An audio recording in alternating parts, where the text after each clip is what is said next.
It's 2 a.m. when Lana stumbles through our front door, pale as hospital sheets and trembling like she's caught something nasty.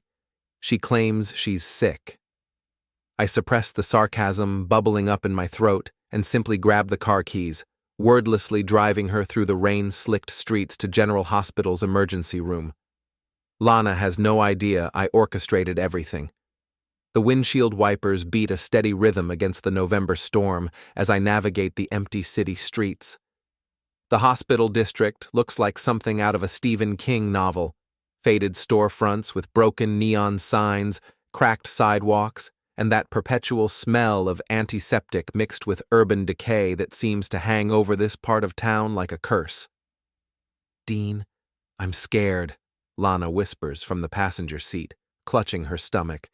Her designer purse sits between us like a barrier, expensive leather that cost more than my monthly salary as an IT tech at the hospital. She's been carrying secrets in that purse for months now. "We'll get you checked out," I say, keeping my voice steady.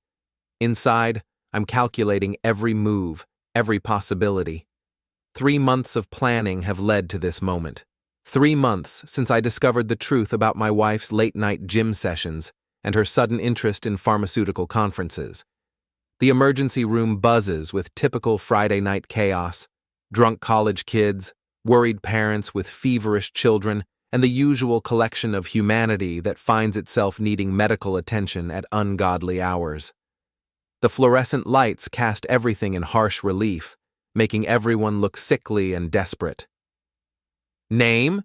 the triage nurse asks, not looking up from her computer screen. "Lana Calix?" my wife answers, her voice barely above a whisper. The nurse's fingers pause over the keyboard. She glances up, recognition flickering across her face. "Take a seat. The doctor will see you shortly." Lana's phone buzzes in her purse. The screen lights up through the leather, Tanner's name clearly visible. I note it silently, filing away another piece of evidence in the case I've been building against my cheating wife and her pharmaceutical rep lover. We settle into uncomfortable plastic chairs in the waiting area. Lana keeps checking her phone, typing quick responses when she thinks I'm not looking. The irony isn't lost on me. She's texting her lover while sitting next to her husband in the place where their affair is about to explode into the open. "Mrs. Calix?" A voice cuts through the ambient noise of the emergency room. We both look up to see Dr. Cleo Marver approaching with a clipboard. She's tall, confident, with the kind of no-nonsense demeanor that commands respect in high-pressure situations. Her dark hair is pulled back in a practical ponytail, and her scrubs are immaculate, despite the late hour. Lana's face goes white, whiter than when she stumbled through our door claiming illness. She recognizes Cleo, though they've never been formally introduced. She knows exactly who this woman is, and more importantly, who she's married to. "Dr. Marver," I say, standing and extending my hand. "Thank you for seeing us so late." Cleo's grip is firm, her eyes sharp as they assess the situation. "Mr. Calix, of course. Shall we get your wife examined?" The examination room is small and sterile, with that particular hospital smell that seems to seep into everything. Lana sits on the paper-covered table, her legs dangling like a child's. The confident, ambitious woman who works in the hospital's legal department has been replaced by someone vulnerable and terrified. "What seems to be the problem tonight?" Cleo asks, pulling on latex gloves with practiced efficiency. "I've been feeling nauseous," Lana stammers. "Stomach pain, some burning sensations." Cleo nods professionally, making notes on her chart. "Any recent changes in your routine? New partners? Travel?" The question hangs in the air like a loaded weapon. Lana's eyes dart to me, then back to Cleo. She's trapped, and she knows it. No, nothing like that," Lana lies. "Interesting," Cleo says, her voice carefully neutral, "because Tanner had the exact same symptoms last week." The words hit Lana like a physical blow. Her mouth opens and closes soundlessly, like a fish gasping for air. The color drains from her face completely now, leaving her looking almost translucent under the harsh examination room lighting. I lean back in my chair, watching the scene unfold with the satisfaction of a chess player who's just announced checkmate. Tanner Jossman, right? The pharmaceutical rep? Your husband? Cleo's smile is cold as winter steel. That's right. Small world, isn't it? Lana tries to bolt then, sliding off the examination table and heading for the door. But I'm faster, positioning myself between her and the exit without appearing threatening. Just a concerned husband, making sure his wife gets the medical attention she needs. Let's not leave before we get those test results, I say calmly. I need to run some quick tests, Cleo announces, preparing a collection kit. Standard procedure for these types of symptoms. Before we dive deeper into this story, I have one small request. Please subscribe, drop a like, comment, and hit that hype button to boost this channel so more people can discover these incredible Reddit stories. 20 minutes later, we're back in the waiting area. Lana sits rigid beside me, her phone silent now. She stopped texting Tanner, probably because she's realized that any communication between them at this point would be evidence of their affair. Mrs. Calix? A different voice this time. Porter Keller, the hospital administrator, approaches with a manila envelope in his hands. He's a thin man with prematurely gray hair and the kind of bureaucratic efficiency that makes him invaluable in a place like this. Mr. Keller, I say, standing to shake his hand. Working late tonight? Someone has to keep this place running, he replies with a tired smile. He hands me the envelope, not Lana. The test results. Dr. Marver asked me to deliver them personally. Lana reaches for the envelope, but I'm already opening it. Inside are lab results that confirm what I already know, what I've known for weeks thanks to some careful investigation and a few well-placed questions to the right people. Positive, I announce, loud enough for several other people in the waiting area to hear. Looks like you caught something after all. Lana's face crumples. She buries her head in her hands, shoulders shaking. For a moment, I almost feel sorry for her. Almost. Don't worry, Dean, Cleo says, appearing beside us like she's been waiting for this moment. I'll handle all the legal paperwork, patient confidentiality and all that. The implication is clear. She'll handle the legal aspects, but she won't be keeping this quiet. Not when it involves her own husband's infidelity. Lana looks up, panic replacing shame in her eyes. You can't. This is private medical information. Of course, Porter says smoothly. Though I should mention that hospital policy requires certain disclosures when staff members are involved in compromising situations. For liability purposes, you understand. My wife works in the legal department. She knows exactly what this means. Her job, her reputation, her carefully constructed life, all of it is about to come crashing down around her. Can we go home now? She whispers. I stand and help her to her feet, playing the role of the supportive husband. Absolutely. We should probably discuss your treatment options. As we walk toward the exit, Cleo calls out behind us. Oh, and Lana, you might want to contact Tanner. He'll need to know about this development. The automatic doors slide open, releasing us into the cold November night. The rain has stopped, but the air still carries that electric feeling that comes after a storm. Lana stumbles slightly as we walk to the car, whether from her condition or the weight of her crumbling world. I can't tell. Dean, she starts as I unlock the car doors. Save it, I say, my voice finally carrying the edge I've been suppressing all night. We'll talk at home. But even as I say it, I know there won't be much talking. The talking phase ended months ago when I first suspected something was wrong. When I hired a private investigator to confirm what my gut already knew. When I started planning this moment with the precision of a military operation.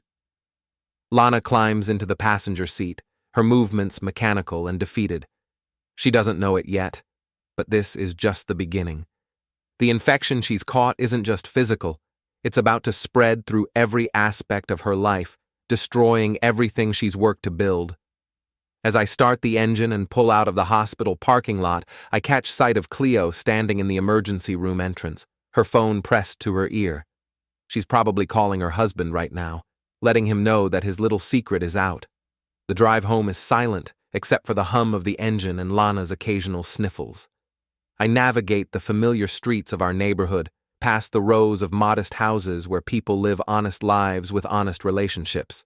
Our house sits at the end of a cul-de-sac, a small 2-bedroom that we bought when we were young and optimistic about our future together. That future ended tonight in a hospital examination room, though Lana doesn't realize it yet. She thinks this is about her getting caught cheating. She has no idea that I've been planning her destruction for months, carefully laying the groundwork for a revenge that will be thorough, legal, and absolutely devastating. I pull into the driveway and shut off the engine. The house feels strangely unfamiliar, as if I'm seeing it anew. Maybe because I know tonight is my last here as Lana's husband. Tomorrow, everything will be different. Dean, Lana tries again as we walk to the front door. Inside, I say simply. The living room feels smaller than usual, cluttered with the detritus of a marriage that's been rotting from the inside out. Lana's yoga mat is still rolled up in the corner from her morning workout, another lie in the extensive catalog of deception she's built over the past 6 months. Her medical journals are stacked neatly on the coffee table, professional reading that helped her understand exactly what she was risking with her extracurricular activities. Please, let me explain, Lana begins, perching on the edge of our couch like she's ready to flee at any moment. I settle into my recliner, the one she's always complained about because it doesn't match our carefully curated decor. Explain what, exactly? How you've been screwing Tanner Jossman for the past 4 months? How you've been lying to my face every single day?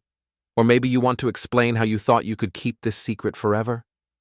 Her face crumples again, but I'm past the point of being moved by her tears. It wasn't supposed to happen. It started innocently. Innocently, I repeat, tasting the word like something bitter. Right. I'm sure it was very innocent when you were texting him at 2 a.m., or when you started buying new lingerie that I never got to see.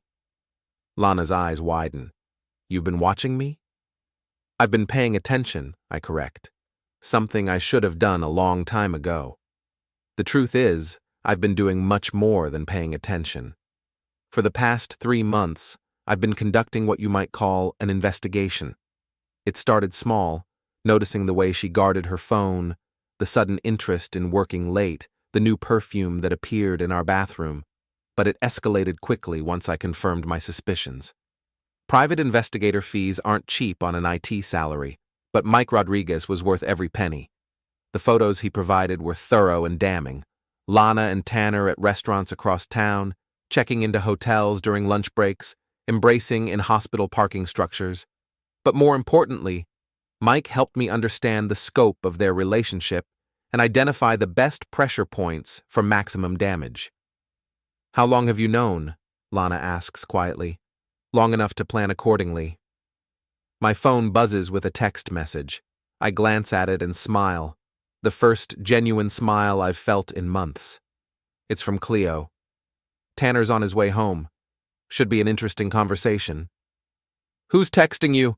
Lana demands, a flash of her old assertiveness breaking through. Someone who understands what it feels like to be betrayed by their spouse. The realization hits her like a physical blow. You've been talking to his wife? Dr. Marver and I have developed a professional relationship, I say carefully. Turns out we have a lot in common. Lana stands abruptly, pacing to the window that overlooks our small backyard. This is insane, Dean. You can't destroy people's lives because you're angry. I'm not destroying anything, I reply, keeping my voice level. I'm simply allowing the truth to come to light. You and Tanner destroyed your own lives the moment you decided to betray your spouses. It's not that simple. It's exactly that simple.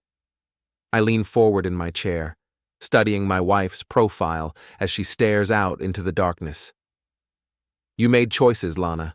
Every text, every lie, every time you came home to me after being with him. Those were choices. Now you get to live with the consequences.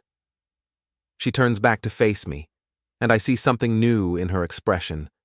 Not just shame or fear, but anger. So what? You're going to punish me forever? Ruin my career? Destroy my reputation? Your career? I laugh, but there's no humor in it. Lana, you work in the legal department of the hospital where your lover sells pharmaceuticals.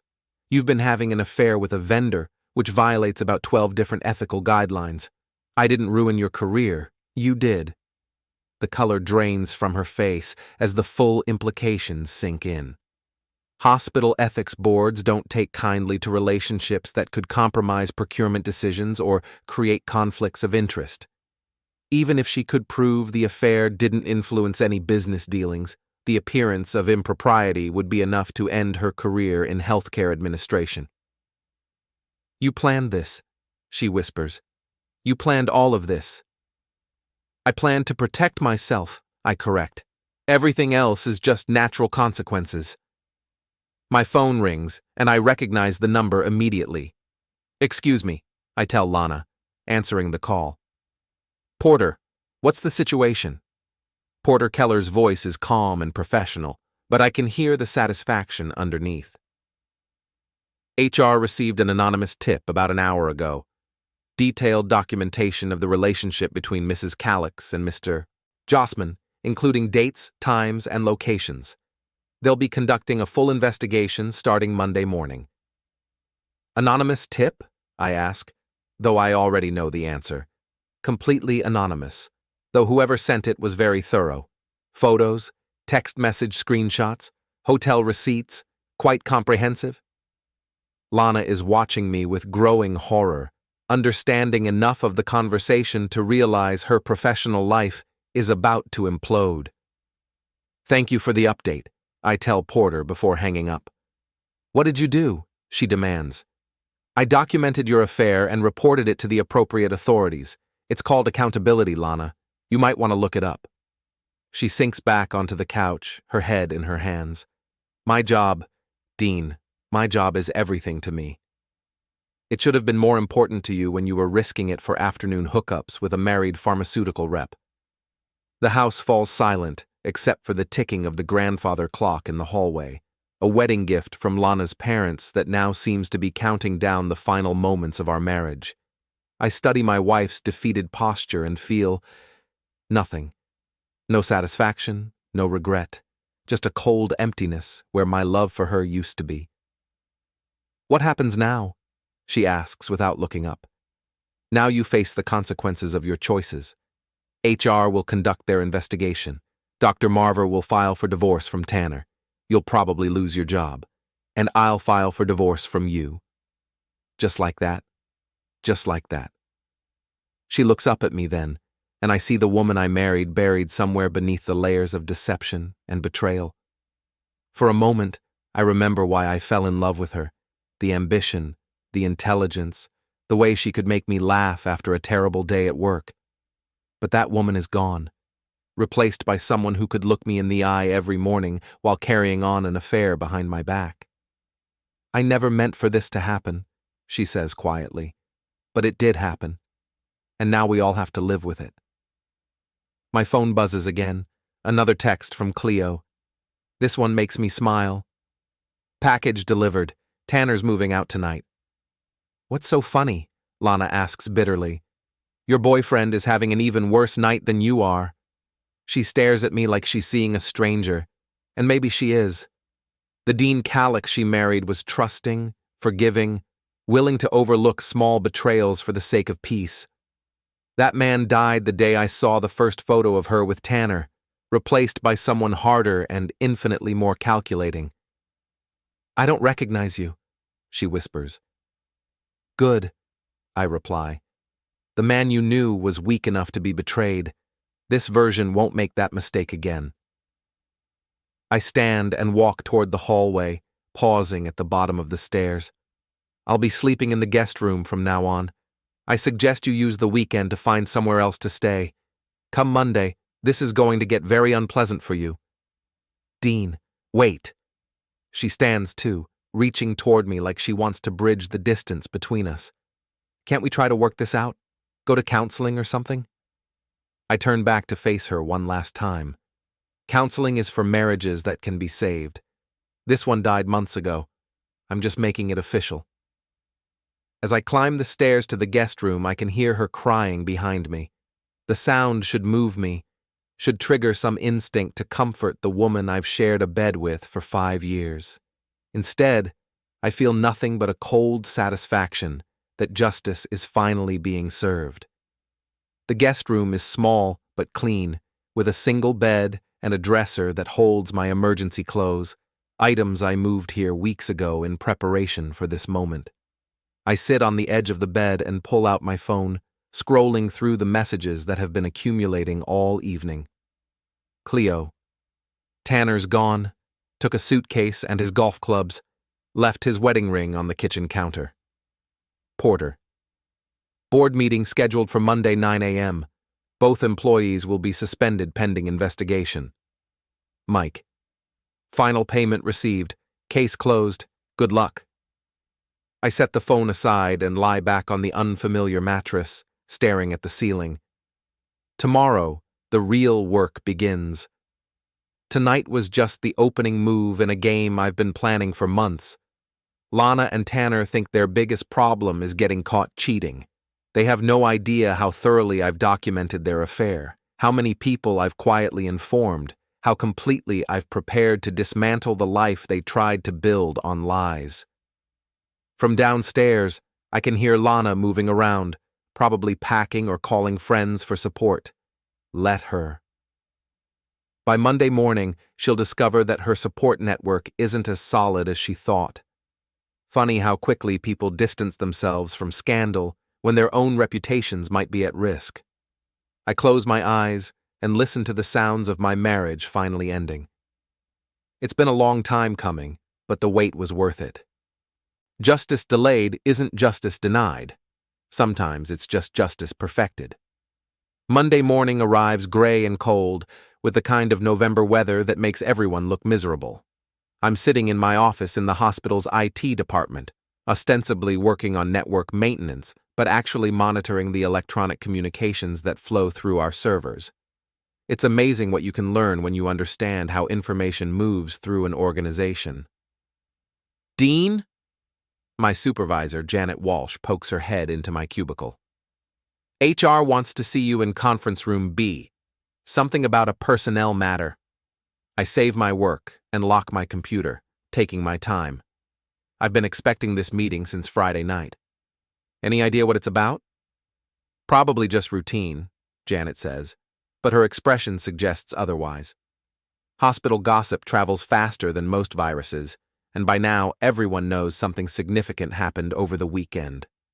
Conference room B is on the 3rd floor in the administrative wing where Lana works, or used to work. As I walk through the corridors, I notice the way conversations stop when people see me. Some faces show sympathy, others curiosity, a few show something that might be respect. Word has gotten around that Dean Calix isn't the pushover everyone thought he was. The conference room contains 4 people: Patricia Holmes from HR, Porter Keller, Dr. Marver, and someone I don't recognize, a woman in an expensive suit who screams lawyer from across the room. Mr. Calix? Patricia says, gesturing to an empty chair. Thank you for coming. This is Amanda Foster, our outside counsel. We need to discuss some recent developments. I sit down and fold my hands on the table, projecting calm professionalism. Of course. How can I help? We've received some serious allegations regarding your wife's conduct, Amanda begins, opening a thick file folder. Specifically, claims of an inappropriate relationship with a pharmaceutical vendor that may have compromised hospital procurement processes. That's unfortunate, I say carefully, though I'm not sure how I can help with an investigation into my wife's professional conduct.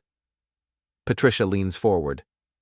The allegations came with substantial documentation: photos, text messages, financial records. Very detailed information that would be difficult for an outsider to obtain. I see. Mr. Calix, Amanda continues, we need to ask directly. Did you provide information to support these allegations? I meet her gaze steadily. I reported what I observed to the appropriate authorities. If my wife was engaged in behavior that violated hospital policies, I felt obligated to bring that to your attention. Even though it would damage your wife's career? Patricia asks, especially because it would damage her career. If she was willing to risk her professional reputation for an affair, that suggests a serious lack of judgment that could affect her work performance. Dr. Marver speaks for the first time. Mr. Calix, I want to thank you for your courage in reporting this situation. As the attending physician who treated your wife Friday night, I can confirm that the medical evidence supports the allegations of an inappropriate relationship. Amanda makes a note in her file. We've suspended both Mrs. Calix and Mr. Jossman pending a full investigation. Given the strength of the evidence, we expect the investigation to conclude quickly. What does that mean for their employment? I ask. Mrs. Calix will likely face termination for violation of ethics policies, Patricia explains. Mr. Jossman's company has already been notified, and his contract with the hospital will be terminated immediately. I nod thoughtfully. That seems appropriate. The hospital's reputation has to be protected. There's one more matter, Amanda says, pulling out another document. We understand you've filed for divorce? I have. My attorney submitted the paperwork this morning. And you're seeking what kind of settlement? This is the question I've been waiting for. I'm seeking dissolution of the marriage with equitable distribution of assets. However, given that my wife's infidelity directly caused the breakdown of the marriage, I believe I'm entitled to a larger share of our joint property. Amanda nods. The hospital wants to avoid any suggestion that we're taking sides in a domestic dispute. However, we also need to protect ourselves from potential lawsuits, if Mrs. Calix claims she's being unfairly targeted. She won't, I say with confidence. The evidence is too overwhelming and she knows it. The meeting continues for another 20 minutes, covering legal technicalities and procedural matters. But the real business is finished. Lana's career is over, Tanner's contract is terminated, and the hospital is positioning itself to avoid any liability. Everything is proceeding exactly as I planned. When I return to my office, there's a voicemail waiting from my attorney, Richard Stone. I call him back immediately. Dean, good news, Richard says without preamble. I've reviewed the documentation you provided, and it's more than sufficient to support a fault-based divorce. With this level of evidence, we can probably negotiate a very favorable settlement. What kind of time frame are we looking at? If she doesn't contest it, 6 to 8 weeks. If she fights it, we could be looking at several months, but frankly, I don't think she'll want the details of her affair aired in open court. And the financial arrangements? You'll keep the house, the cars, and most of the joint accounts. She'll be entitled to some assets, but given the circumstances, it won't be much. Plus, if she loses her job, which seems likely, she won't be in a position to fight for more. I hang up feeling satisfied. The legal machinery is grinding forward, and Lana's options are disappearing by the hour. But I'm not finished yet. Destroying her career and ending our marriage is just the beginning. She needs to understand the full cost of her betrayal. My phone rings, Cleo's number. How did the meeting go? She asks.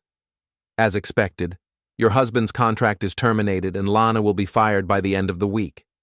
Good. There's something else we need to discuss. Can you meet me for lunch? Where? Murphy's Diner on 5th Street, 1 o'clock. Murphy's is a dive, the kind of place where hospital workers grab quick meals between shifts and nobody pays attention to conversations at other tables.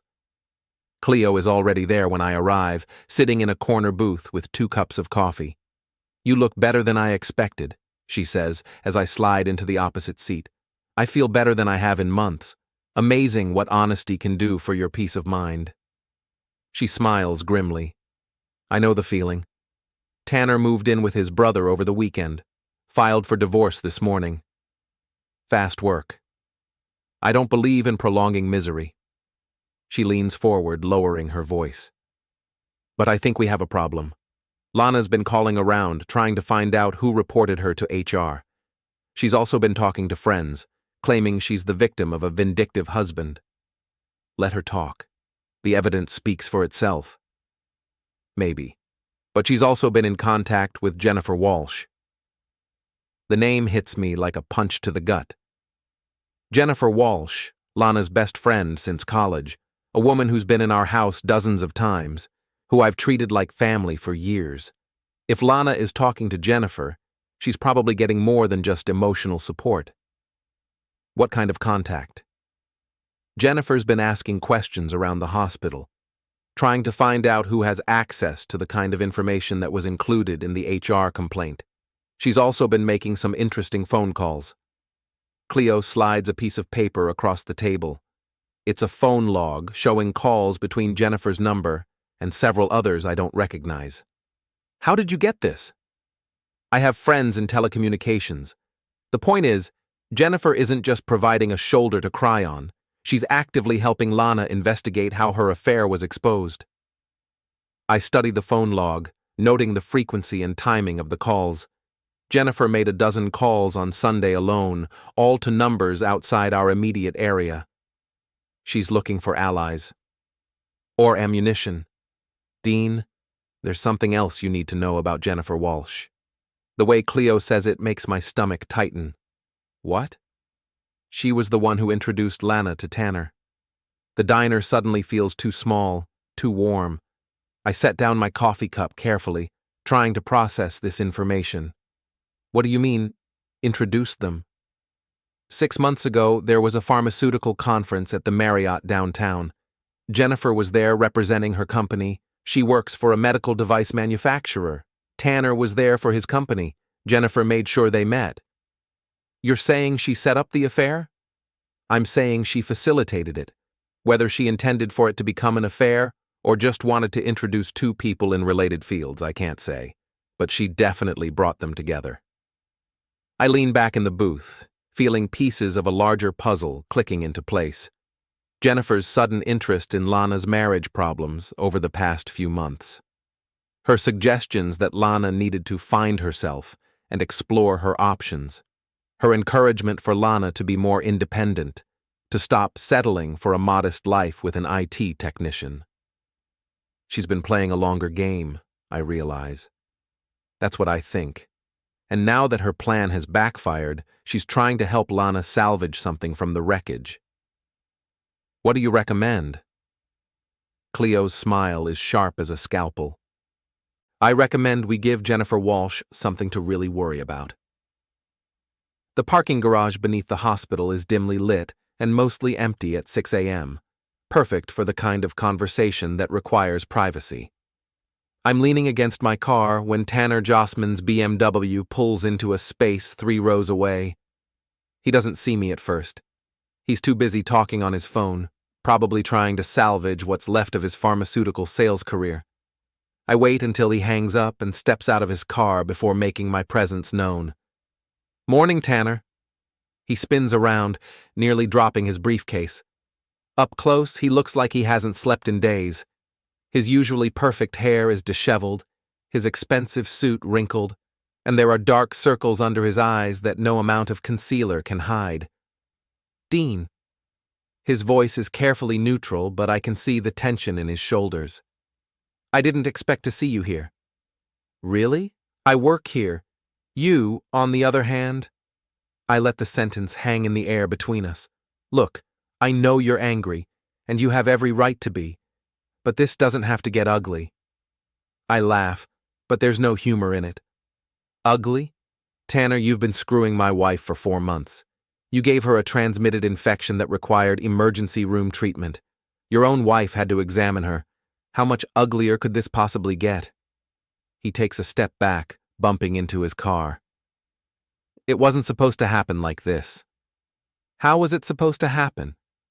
You thought you could keep screwing around indefinitely without consequences. We never meant to hurt anyone. But you did hurt people.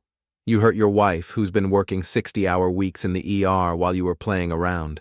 You hurt me, and you hurt Lana, though she was too stupid to realize it. Tanner's face flushes red. Don't call her stupid. Why not? She threw away a good marriage and a solid career for a few months with a married pharmaceutical rep. If that's not stupid, what would you call it? She deserved better than what you were giving her. The words hit exactly the nerve Tanner intended, but instead of making me angry, they clarify something I've been thinking about for weeks. You're right. She did deserve better. She deserved a husband who was honest with her, who respected their marriage vows, who didn't sneak around behind her back. Unfortunately, she chose to throw that away for someone who was doing exactly those things to his own wife. I reach into my jacket and pull out a manila envelope. Speaking of your wife, she asked me to give you this. Tanner takes the envelope with shaking hands. Inside are divorce papers, along with several photographs that Mike Rodriguez took over the past few months. Photos of Tanner and Lana at restaurants, hotels, embracing in parking lots. The evidence of their affair laid out in glossy 8x10 detail. She's taking everything, he whispers after scanning the documents. Can you blame her? You cheated on a woman who saves lives for a living, a woman who was treating patients while you were in hotel rooms with my wife. What did you think would happen when she found out? Tanner leans against his car, suddenly looking much older than his 35 years. My kids. She's going to tell my kids. Your kids were going to find out eventually. At least this way, they'll hear it from their mother, instead of reading about it in the hospital newsletter. Hospital newsletter? I smile, enjoying the look of panic that crosses his face. Oh, didn't you know? The hospital publishes a monthly newsletter for employees and vendors. This month's issue has a special section on ethics violations and the importance of maintaining professional boundaries. Very educational. The truth is, there's no newsletter article, yet. But there will be. Porter Keller and I discussed it yesterday, along with several other ways to ensure that Tanner's reputation in the pharmaceutical industry is thoroughly destroyed. You're enjoying this, Tanner says accusingly. I'm enjoying justice. There's a difference. This isn't justice, it's revenge. Sometimes they're the same thing. Tanner straightens up, trying to recover some of his salesman confidence. You know, Lana told me about you, how controlling you are, how you never supported her ambitions, how you made her feel trapped in a boring, small life. Is that what she told you? I ask, genuinely curious. Did she mention that I worked overtime for 2 years to pay for her graduate degree? Or that I encouraged her to take the job here, even though it meant a longer commute for me? Did she tell you about the time I spent my entire vacation fund on a trip to Europe because she wanted to see Paris? Tanner's confidence wavers. She said you were holding her back. I was holding her back from cheating on me, apparently. Guilty as charged. I walk closer to him, close enough that he has to look up slightly to meet my eyes. Here's what's going to happen, Tanner. You're going to stay away from my wife. You're going to leave town, and I suggest you do it quickly, because your reputation in this industry is about to become radioactive. If I see you anywhere near Lana, or if I hear that you've been in contact with her, the photos I gave your wife will be the least of your problems. Are you threatening me? I'm explaining consequences. You made choices that hurt people I care about. Well, used to care about. Now you get to live with what happens next. Tanner tries to step around me, but I shift to block his path. We're not finished talking. I have to get to work. Actually, you don't. Your contract was terminated this morning. Effective immediately. Security will be here in about 10 minutes to escort you out of the building. The color drains from his face. They can't do that. They can, and they did. Ethical violations, conflict of interest, conduct detrimental to the hospital's reputation. Take your pick. I'll sue them. With what money? Your wife is taking the house, the cars, and most of your assets. Your company is conducting their own investigation into your conduct, which means your employment there is probably finished too. Face it, Tanner, you're done. As if on cue, two hospital security guards emerge from the stairwell and approach us. I recognize both of them. Good guys who take their jobs seriously. Mr. Jossman, the older guard, Pete Morrison, addresses Tanner professionally. We need to escort you from the premises. Hospital administration has terminated your access to the facility. Tanner looks around desperately, like he's searching for an escape route. This is harassment. I'm calling my lawyer. You're welcome to do that from outside the building, Pete says calmly. Sir, I need you to come with us now. I step aside to let the guards do their job, watching as Tanner is led away like a common criminal. His BMW sits abandoned in the parking space, probably because his wife has already canceled his credit cards and he can't afford the parking fees. My phone buzzes with a text from Cleo. Package delivered. Jennifer Walsh received some interesting photos this morning. I smile as I walk toward the hospital entrance. Jennifer Walsh, Lana's best friend and secret puppet master, is about to discover that her manipulation has consequences too. The photos Cleo sent her show Jennifer and Tanner together at the pharmaceutical conference 6 months ago, deep in conversation, clearly planning something. They also showed Jennifer meeting with Lana the next day, presumably to arrange the accidental meeting between Lana and Tanner. Jennifer thought she was playing chess, moving pieces around the board to create the outcome she wanted. She had no idea that someone else was watching the game, documenting every move, preparing for the moment when all her careful planning would collapse. Inside the hospital, the morning shift is just getting started. Nurses hurry past with clipboards and coffee cups, doctors review charts, and the familiar sounds of a medical facility fill the corridors.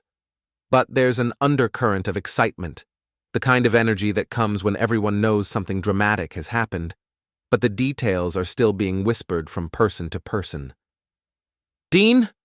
Janet Walsh catches up with me as I head toward the IT department. Is it true? Did they really fire Lana? Suspended pending investigation, I correct. Though I suspect the investigation won't take long. And Tanner Jossman? Contract terminated. He won't be coming back. Janet shakes her head in amazement. I can't believe this is happening. Lana always seemed so professional. People aren't always what they appear to be. How are you holding up? This must be incredibly difficult. I appreciate Janet's concern, but I'm past the point of needing sympathy. I'm doing fine. Better than fine, actually. Sometimes the truth is liberating, even when it's painful. If you need time off, thanks, but I'd rather stay busy. Work is a good distraction. The truth is, work isn't a distraction. It's a base of operations. From my desk in the IT department, I can monitor hospital communications, track the progress of the investigation into Lana's conduct, and coordinate with my allies in the administration. Porter Keller has been particularly helpful, providing inside information about HR's timeline and the hospital board's reaction to the scandal. I settle into my cubicle and check my email. 3 messages from my attorney, 2 from the private investigator, and 1 from an unexpected source, Lana's mother.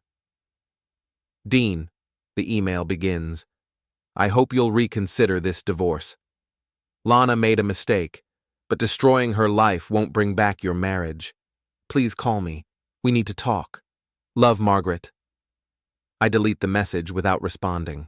Margaret Brennan has always been protective of her daughter, sometimes to a fault. She's the one who encouraged Lana to marry up when we were dating, who made subtle comments about my modest income and working-class background. The irony that her daughter's affair was with someone who appeared successful, but was actually just another cheating spouse, probably isn't lost on her. My phone rings, Cleo's number again. How did the parking garage conversation go? She asks. Tanner's been escorted off the premises. He looked like he was about to cry. Good. What about Jennifer? You said you sent her photos? This morning. Pictures of her setting up the meeting between Lana and Tanner, plus some interesting financial records. Financial records? It turns out Jennifer's company has been trying to get a contract with the hospital for months, Having a friend in the legal department who's romantically involved with a pharmaceutical rep could have been very useful for navigating the approval process. The implications hit me immediately. She wasn't just playing matchmaker, she was trying to create a network of influence. Exactly. Jennifer introduced Lana to Tanner, hoping that their relationship, professional or personal, would give her inside access to hospital procurement decisions. So she's not just a meddling friend, she's a conspirator. That's how I see it. And now that her plan has blown up, she's trying to help Lana salvage the situation to protect her own interests. I lean back in my chair, impressed despite myself. You've been busy. I don't like being played. When I found out that Jennifer orchestrated the meeting that led to my husband's affair, I decided she needed to face some consequences too. What kind of consequences? I sent copies of everything to her company's ethics department, along with a detailed explanation of how she tried to use personal relationships to influence business decisions. I also sent copies to the hospital's procurement department. And? Jennifer Walsh's company just lost their chance at any future contracts with this hospital? Permanently. I feel a surge of admiration for Dr. Cleo Marver. She's as thorough and ruthless as I am, but with the added advantage of medical training that makes her naturally systematic in her approach to problem solving. There's one more thing, Cleo continues. I think it's time for the final phase.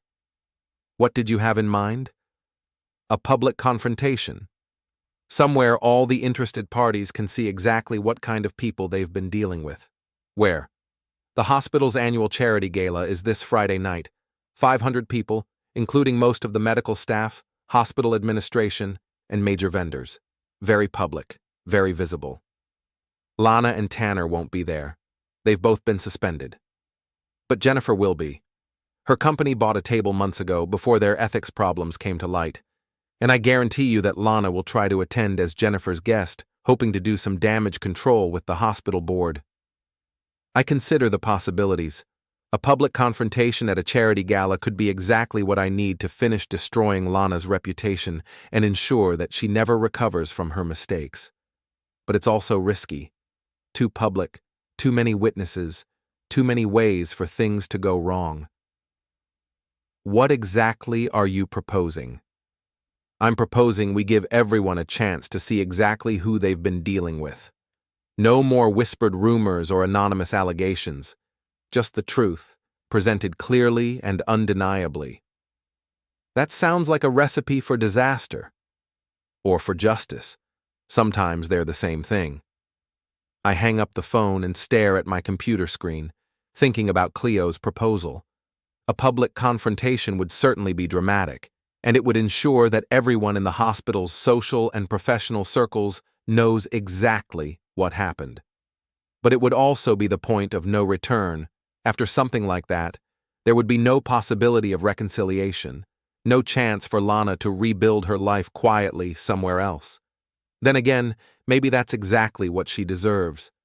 Friday evening arrives with the kind of crisp November air that makes everything seem sharper, more defined. The hospital's annual charity gala is being held at the Riverside Convention Center, a glass and steel monument to civic pride that overlooks the city's industrial waterfront. 500 of the region's medical and business elite will be gathering tonight to raise money for pediatric cancer research and, more importantly, to see and be seen. I'm standing in front of my bathroom mirror, adjusting the tie on my rented tuxedo. It's been 3 years since I attended one of these events.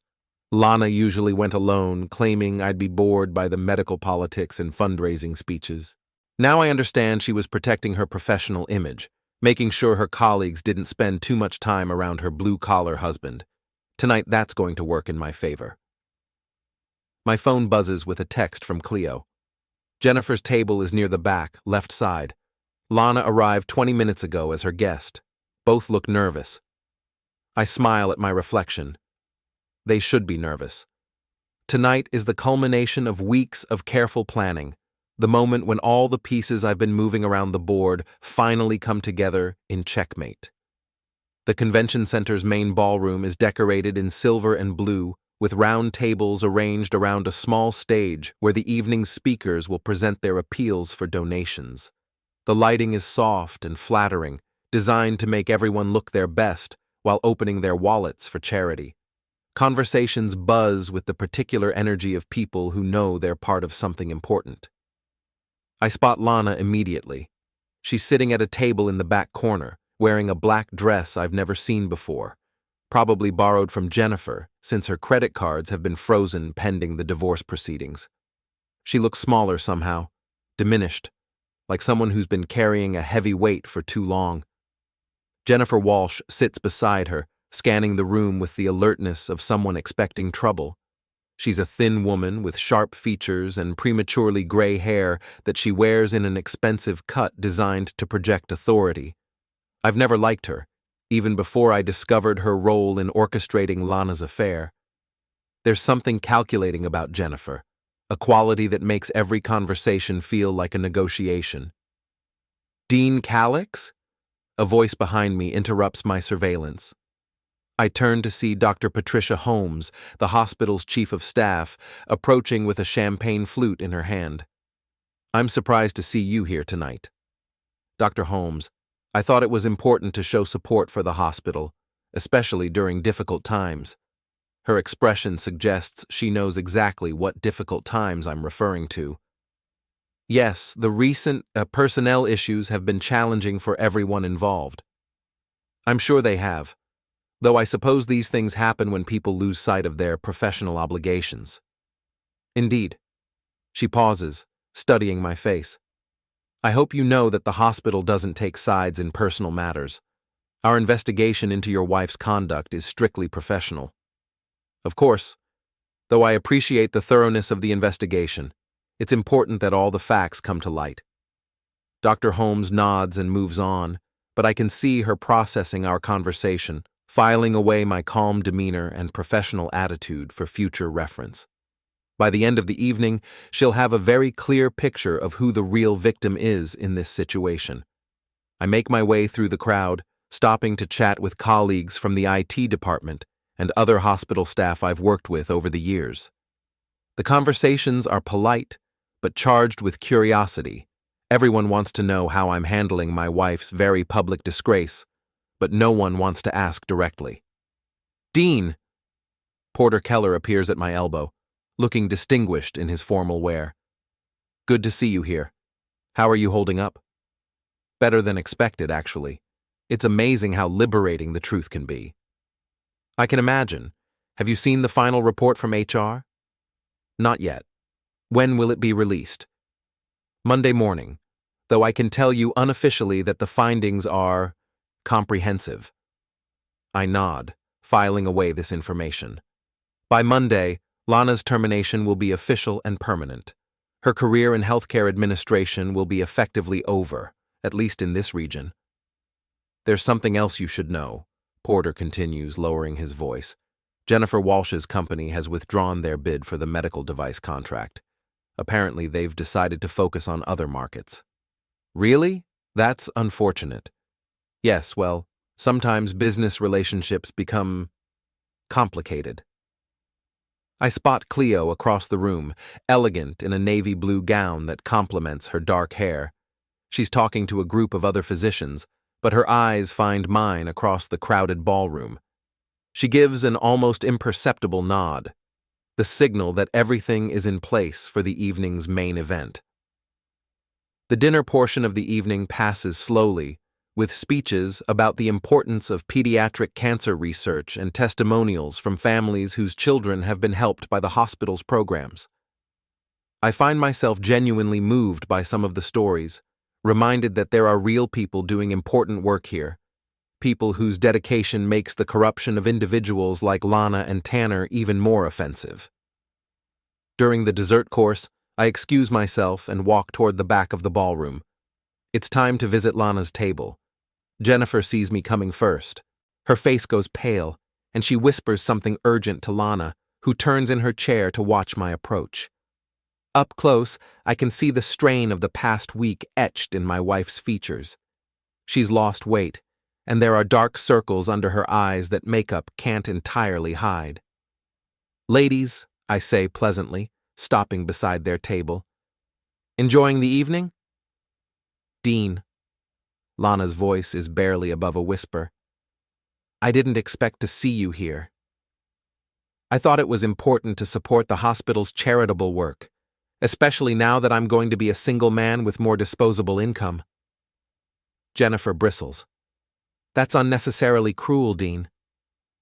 Is it? I think honesty is refreshing, don't you? We've had so little of it lately. What do you want? Lana asks. I want to introduce you to someone. I gesture toward the front of the ballroom where Cleo is approaching with a man I don't recognize. Dr. Marver, I'd like you to meet my wife, Lana, and her friend Jennifer Walsh.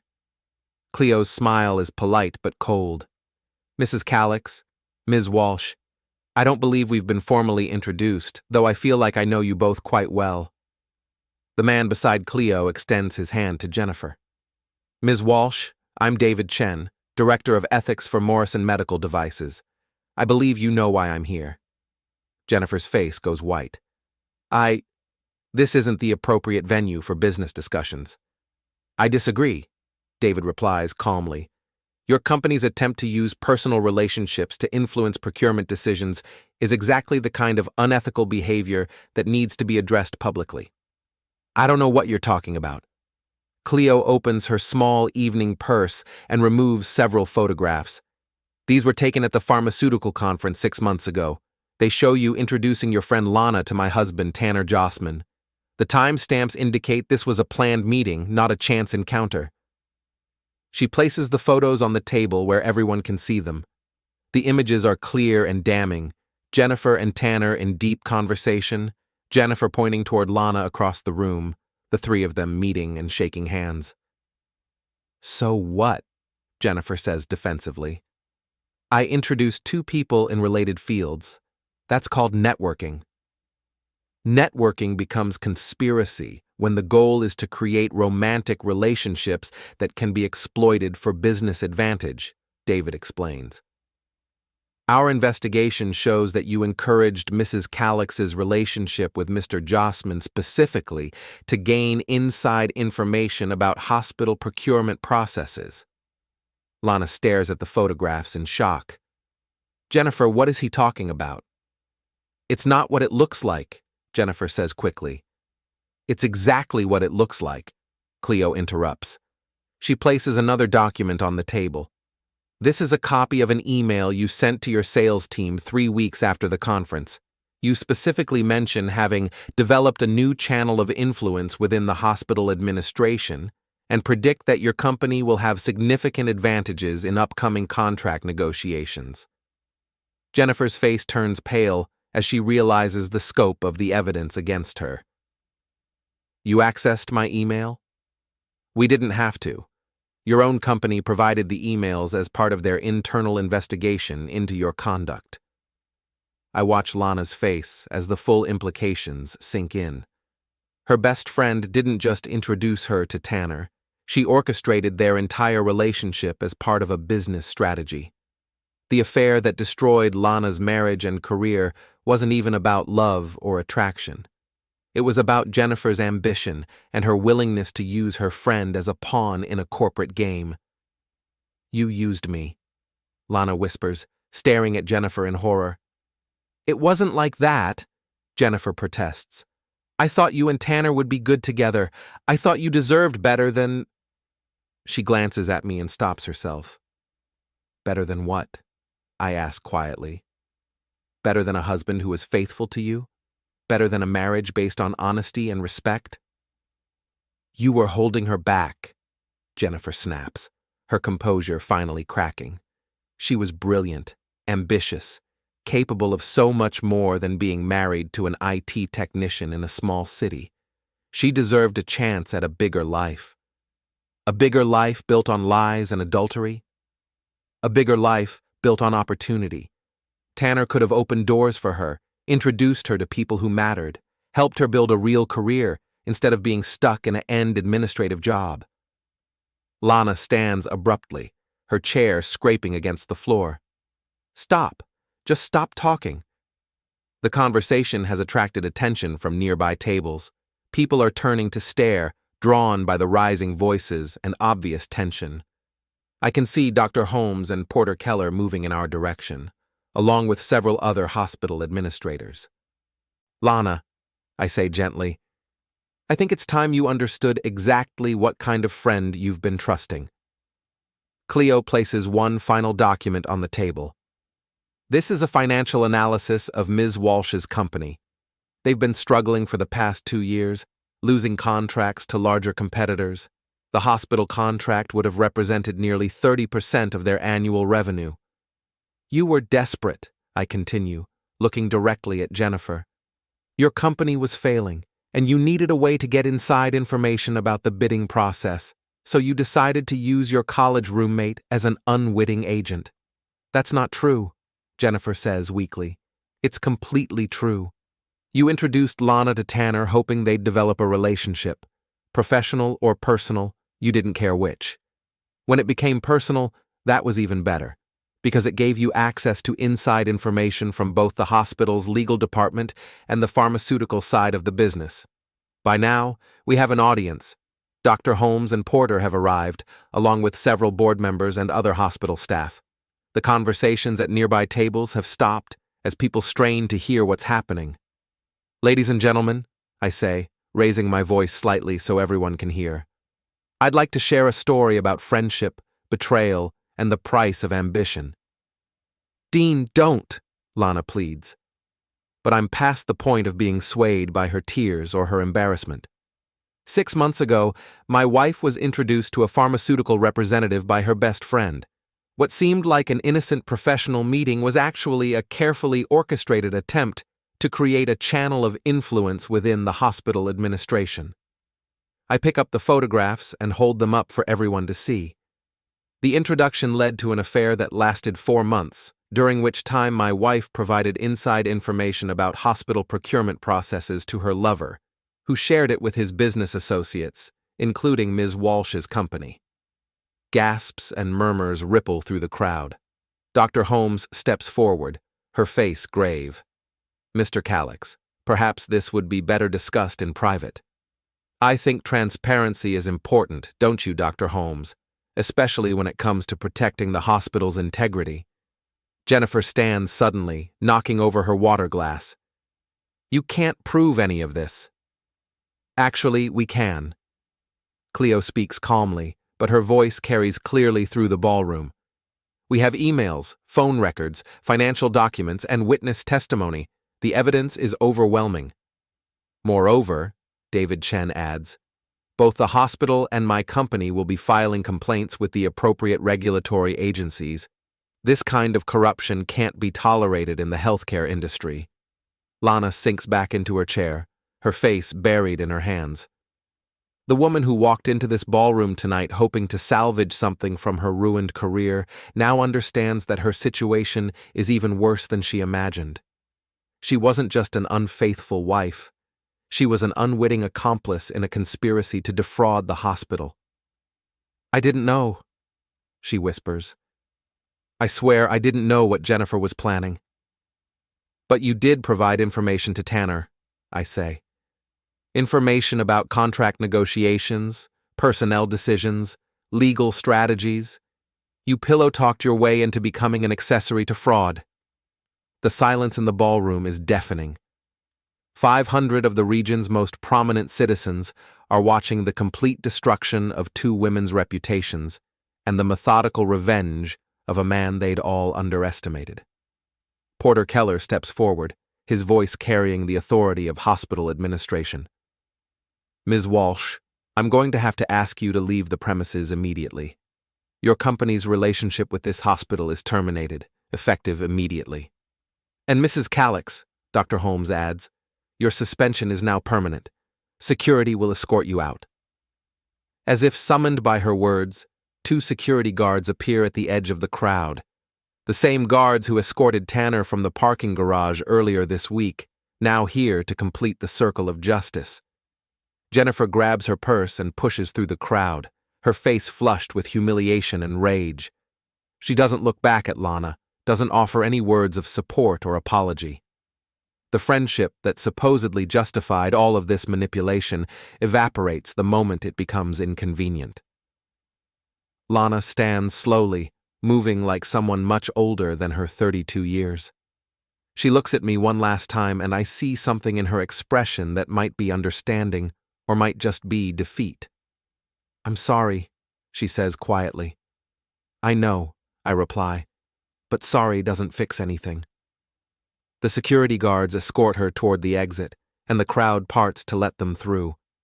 Conversations resume gradually, but I can feel the weight of hundreds of eyes on me, assessing, judging, trying to understand what they've just witnessed. Cleo appears beside me, her voice low. "How do you feel?" I consider the question seriously.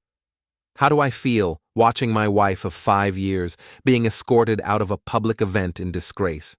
How do I feel knowing that her career is over, her reputation destroyed, her future uncertain? I feel like justice has been served, I say finally, and for the first time in months, I mean it completely. The ballroom slowly returns to its normal rhythm as people process what they've witnessed and return to their conversations about charitable giving and hospital politics. But I can feel the change in how people look at me.